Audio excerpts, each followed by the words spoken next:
ये जगत गुरु तत्वदर्शी संत रामपाल जी महाराज के मंगल प्रवचन।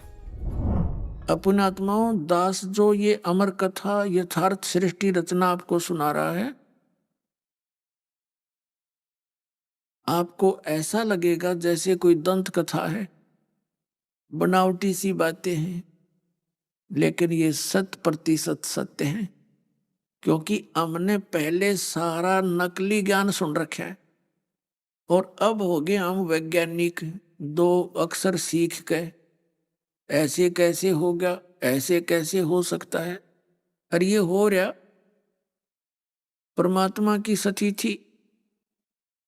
आप कहीं पर भी देख लो परमात्मा को, आप आसानी से पहचान सकते हो कि भगवान है। पर कोई जो ये साइंस के मास्टर मानते हैं कि कोई परमात्मा नहीं है, इनके विषय में गीता में कहा कि ये तो संसार का नाश करने के लिए उत्पन्न होते हैं ऐसे व्यक्ति जो यूं कहते हैं कि ये संसार का कोई रचयिता नहीं है, कोई परमात्मा नहीं है। अपने आप ये मटेरियल से, जीवाणुओं से, परमाणुओं से अपने आप बनता बिगड़ता। ये परमाणु किसने दिए, ये कहां से आ गए परमाणु? तो पुण्यात्मा, ये तो मंदबुद्धि के लोगों का विचार है, जिनको हम इंटेलिजेंट समझते हैं अध्यात्म मार्ग में, वो माइनस है। अब जैसे अगस्त ऋषि के विषय में कि उन्होंने भक्ति शक्ति की सिद्धि आ गई। एक सिद्धि ऐसी है, सातों के सातों समुद्रों को और एक घूंट में पी लेती है, बीज रूप में सूक्ष्म कर लेता है। बताओ, या किसी का गला उतरा ही साइंस वाला के 7 दिन भी ना उतरा, कितनी बात कर लो, और 100 की 100 सत्य है। तो पुण्यात्मा, और फिर वैसे वापस कुरला मार दिया, भर गए सातों समुद्र। तो परमात्मा अध्यात्म मार्ग में ये कुछ नकली भी ऋषि जो कलियुगी ये कहा करते, ये तो गपौड़ हैं, गपास्टिक हैं, इस तरह की बातें जो संसार के कर्म अनुकूल नहीं है, वो झूठ होती है। पुणात्मा फिर परमात्मा किसे कहते हैं? वो तो हमारे जैसा हो गया, फिर जो कुछ नहीं कर सकता। अब जैसे हम देखते हैं, ये विशेषकर जो अपने आप को कम्युनिस्ट कहते हैं, वो तो पक्के नास्तिक हो लिए, वो नहीं मानते, कहते हैं वो तो बिल्कुल सही। ये कहते हैं कि ये कुछ नहीं है, बस नर मादा से जीव उत्पन्न होते हैं और खत्म हो जाते हैं, बस बात खत्म है। अपने आप प्रकृति यानी कुदरती स्वतः ही ये जन्म होते रहते हैं। अब हम छोटे छोटे पढ़ा करते थे, उसमें एक पंजाबी की कविता आती थी प्रार्थना रूप में। हम चौथी कक्षा से पंजाबी पढ़ना शुरू करते थे, हरियाणा क्षेत्र वाले। हरियाणा नहीं था पहले, ज्वाइंट पंजाबी था, और पंजाबी कंपलसरी थी। तो उसमें हम कविता पढ़ा करते थे, आस्था भगवान की गढ़ी थी। कोई भी किसी भी सटोरी कहानी में भगवान का बीच में छौंक होता, घनी स्वादिष्ट लगा करती थी वो कथाएं। तो क्या पढ़ा करते थे कि कई असंख्य बनाए बंदे, अकनक हथ लाए, एक दूजे दे नाल कोई भी रलदे नहीं रलाए। परमात्मा की महिमा गाई जाती थी कि कई असंख्य बनाए बंदे और सबके एक जैसे आंख नाक हाथ मुंह ला रखे, और एक दूजे दे नाल कोई भी रलदे नहीं रलाए। क्या यह भगवान बिना हो सकता है? और एक ही माता पिता यानी एक ही मोल्ड से बने हुए बर्तन एक जैसे ही होते हैं, जब कुदरती मान्यता ये परमात्मा की दया है। कितने इंसान है एक दूसरे से किसी की शक्ल नहीं मिलती है, बगैर भगवान के हो सकता है? उसका संदेश, उसका वचन काम करता है। और कौन सा वो माँ के गर्भ में बैठा है, गड़ाया बैठ कर, उसका वचन है कि एक दूसरे के साथ रलेंगे नहीं, बस हो गया शुरू। ये सब काम वचन से होता है, परमात्मा की सब लीला वचन से हो रही है। जो उन्होंने जिस मटेरियल में जिस टाइप का वचन बोल दिया, वो उसी प्रकार क्रिया कर रहे हैं। जैसे एक वट वृक्ष है, वट वृक्ष बड़ के बीज में, बीज कितना होता है? राई के समान। और उसको डाल दिया मिट्टी में, पानी डाल दिया, पौधा उगा कितना मोटा, और बट वृक्ष पूरे बरवाला में फैल जाता, उसने फैलन की जगह मिल जाता है। तो उस परमात्मा के वचन से ही किस वस्तु से और क्या बन जाता है, हमारा शरीर किस वस्तु से बनता है, और आज हम किस रूप में इसको लिए फिर रहे, तो ये भगवान बिना नहीं हो सकता। ये कहने की बातें हैं, ये ऐसे होता है, ऐसे हो जाता है। मालिक के वचन है, परमात्मा की हुई व्यवस्था है, उसी से सब कुछ हो रहा है। तो इस प्रकार इस नास्तिकता का भी अंत अब होगा, क्योंकि अभी तक हमने परमात्मा की जो कथाएं सुनी थी, और भगवान ऐसी ऐसी लीला करता है, ऐसा अनहोनी करता है, हम सुना सुना करते थे, होती नहीं देखी, जिस कारण से हम उनको गपौड़ मानने लगे कि ये तो वैसे ही कहने की बातें नहीं। अध्यात्म मार्ग में किसी भी वस्तु को हम ये नहीं कह सकते, ऐसा नहीं हो सकता। परमात्मा के विधान में, परम अक्षर ब्रह्म की डिक्शनरी में इम्पॉसिबल वर्ड नहीं है। अब हम उसी प्रसंग पर आते हैं जहां से शुरू किया था। अब जब इन तीनों पुत्रों की उत्पत्ति होगी, ये युवा हो गए, इन तीनों को सचेत कर दिया। ब्रह्मा जी को एक कमल के फूल पर समुद्र के अंदर ब्रह्मलोक में एक बहुत बड़ा सरोवर है, बहुत बड़ा समुद्र है, मीठे और खारे जल का अलग अलग है। उसके कमल के फूल पर, और विष्णु जी को शेष नाग की सैया पर, और शिव जी को कैलाश पर्वत पर है। फिर इन तीनों को इकट्ठा कर दिया किन्हीं भी कारणों से। जब ये तीनों इकट्ठे हो गए, तब ये ब्रह्मा जी ने श्री देवी पुराण के तीसरे स्कंद में अपने पुत्र नारद को ये ज्ञान सुनाया था, और नारद जी सुना रहे हैं व्यास जी को। तो क्या बताया ब्रह्मा जी ने कि बेटा नारद, जब मैं क्या बताऊं, जब मेरा जन्म हुआ, जब मैं उत्पन्न हुआ, मैं कमल के फूल पर बैठा था, और मुझे नहीं मालूम मैं इस अगाध जल में कहां से आ गया, मेरा कौन जनक है।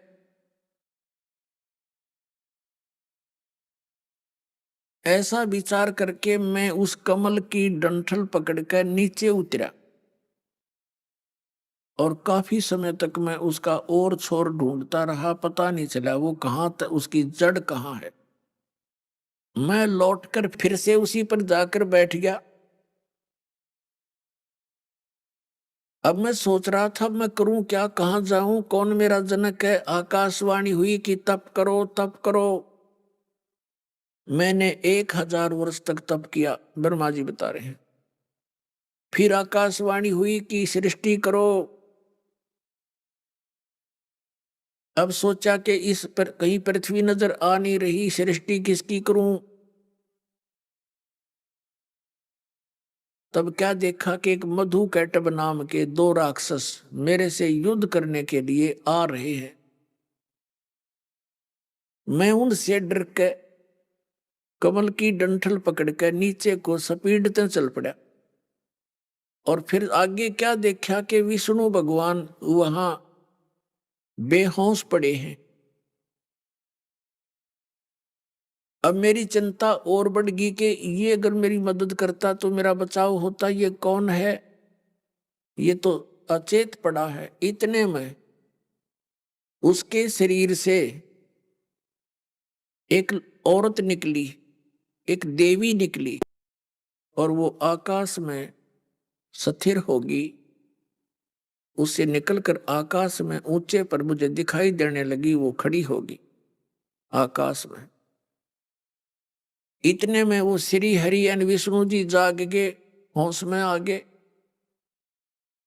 फिर उसने खड़ा होते ही मधु कैटब के साथ, राक्षसों के साथ युद्ध किया। 5000 वर्ष तक वो युद्ध करते रहे। मधु कैटव नहीं मरे। फिर उस जो ऊपर देखी औरत, उसके अंदर से देवी निकली थी, उसने नीचे आकर के मधु और कैटव की तरफ एक दूसरी नजर से देखा, और वो मधु और कैटव दोनों के दोनों उस देवी की ओर आसक्त होकर देखने लगे। तब श्री विष्णु जी ने पीछे से उनकी गर्दन पकड़कर दोनों मार दिए। अब हम दो थे, इतने में ये महेश भी वहीं आ गया, शंकर भी वहीं आ गया। हम तीनों को इकट्ठा देखकर जो देवी आकाश में श्री विष्णु से निकलकर खड़ी हुई थी, उसने कहा कि पुत्रों, अब तुम तीनों मेरा कार्य करने के लिए संलग्न हो जाओ। बड़े को कहा तेरा नाम ब्रह्मा है, तेरा काम जीवों की उत्पत्ति करवाना, सृष्टि की उत्पत्ति नहीं। सृष्टि तो मालिक ने रच रखा, सारा संसार, सब ब्रह्मांड, सब जीव। इसके अंदर ऐसा गुण दे दिया कि जिसकी प्रेरणा से हम संतानों उत्पत्ति करते हैं, इसके गुण के प्रसरत। जैसे एक बार कहीं गैस का रिसाव हो गया था, और गैस के रिसाव से उस क्षेत्र के सैकड़ों की संख्या में व्यक्ति बेहोश होकर मर गए थे। तो इसी प्रकार इन ब्रह्मा विष्णु महेश के शरीर से इनके गुणों की ऐसे वो किरणें यानी रेंज, उनकी जो रेज हैं वो निकल रही है, सूक्ष्म रूप में दिखाई नहीं देती। ये अपने अपने लोक में रहते हैं, और वहां से इनकी जो उस निकल रही ये गुणों की जो प्रक्रिया है और इसका जो प्रभाव है, पृथ्वी लोक, पाताल लोक और स्वर्ग लोक तक प्रभावित करती है। यह थोड़ा सा बताना पड़ेगा। जैसे एक कमरे में, एक मकान में रसोई होती है, किचन, और किचन में मिर्चों का छोंक लग जाता है, तो वो जो स्थूल वस्तु, मूल वस्तु, साकार वस्तु तो मिर्च रसोई के अंदर है, और वहां से उनकी जो निकली वो प्रभाव उनका दूसरे मकान के अंदर भी बैठे हुए व्यक्तियों को छींकें आनी शुरू हो जाती हैं, और उनके बस की बात नहीं उन छींकों को रोक ले। तो ऐसे इन ब्रह्मा विष्णु महेश से निकल रही ये तरंगे तीन लोक के प्राणियों को प्रभावित करते हैं। जिसके ब्रह्मा जी से निकल रही रजोगुण की तरंगों से हम यहाँ संतानों उत्पत्ति, ये विवश है प्राणी प्रत्येक काम करण का। जैसे जिसके मिर्चों के छोंक की महक आगी, वो छींक आवेंगी, उसके बस की बात नहीं। तो यहाँ जीव का कोई रोल नहीं रह रहा, कठपुतली बना रखा है इस काल ने। तो वो संतानों उत्पत्ति करना, और फिर यहाँ के ठाठ बाट जितनी उसकी सामर्थ्य है, न सोचा पता नहीं के बना लो, कोठी बना लो, कार बना लो, और कुछ ठाठ बाट से रहूं और सारी बकवाद करूं, ये रजोगुण के प्रभाव से। और सतोगुण के प्रभाव से हमारी एक दूसरे में ममता, माता पिता में ममता, पति की पत्नी में, पत्नी की पति में, भाई में, बहन में, रिश्तेदारों में, संपत्ति में, ये जो मोह है ये जकड़ा हुआ है हमारे को। इसको सतिथि कहते हैं कि ये पड़े रहे, अड़े टके रहे, इन एक दूसरे पर आसक्त हो, उलझे पड़े रहे, ये रीजन है इसका। और भगवान शंकर के तो जॉब का पता है, संहार करता है, हमारे को मार कर अपने पिता के पास 1 लाख भेज देता है डेली। अपने आत्माओं, परमात्मा ने फिर हमें ये सारी कहानी बताई। अभी ये जो दास बताने जा रहा है, ये ज्ञान श्री ब्रह्मा जी ने अपने पुत्र नारद को दिया। नारद ने व्यास जी को सुनाया, जो श्री देवी भागवत में लिपिबद्ध है। इससे पहले थोड़ा सा हिंट आपको देना चाहेगा ये दास के परमात्मा जब सर्वप्रथम आए सतयुग में तो सबसे पहले वो ब्रह्मा जी को मिले। ब्रह्मा विष्णु महेश तीनों को मिले बारी बारी, पहले ब्रह्मा को, फिर विष्णु को, फिर शिव को, और इन तीनों को इस ज्ञान से परिचित कराया। ब्रह्मा जी ने प्रथम इस ज्ञान को ध्यान से सुना, फिर काल की प्रेरणा से काल ने सोचा मेरा ज्येष्ठ पुत्र ब्रह्मा ही यदि इसके काबू में आ गया, क्योंकि वो परमात्मा यहाँ आते हैं कभी ज्ञानी रूप बना के, कभी जोगजीत के रूप में, कभी सहजदास के रूप में, और ऐसे कभी किसी के रूप में यहाँ प्रकट होते हैं। तो काल को पता लग जाता है कि ये कोई घुसपैठिया आ गया यहाँ पर, ऊपर के लोग थे, तो उसको चिंता हो जाती है। तो उसने अपने पुत्र ब्रह्मा के अंदर प्रेरणा कर दी कि मेरा झूठा है यो, इसकी बातें मत मानना। तो दूसरी बार परमात्मा जब इसको फर्दर ज्ञान बताने की चेष्टा करने गए तो ब्रह्मा ने मुंह मोड़ लिया और कहा, उस समय परमात्मा ने अग्नि ऋषि नाम प्रकट हुए, जिसके पास पहुंचे ब्रह्मा के पास तो अपना नाम अग्नि ऋषि बताया था। तो ब्रह्मा नहीं माना था। तो कहने का भाव ये है, परमात्मा कबीर जी से सुने हुए उस ज्ञान को और फिर अपने सोच के अज्ञान को मिलाकर इसने जिस तरह भी वो ज्ञान दिया वो दास सुना रहा है। अब क्या बताता है, ये तीनों वहां इकट्ठे हुए। दुर्गा ने कहा कि तुम अब मेरा काम करो। ब्रह्मा तेरा काम है जीवों की उत्पत्ति करवाना, और विष्णु तेरा है सतिथि रखना, और शंकर भगवान को बताया कि तेरा काम है संहार करना। तब उन्होंने कहा कि माता हम इस काम को कैसे करेंगे, कोई पृथ्वी नजर आती नहीं।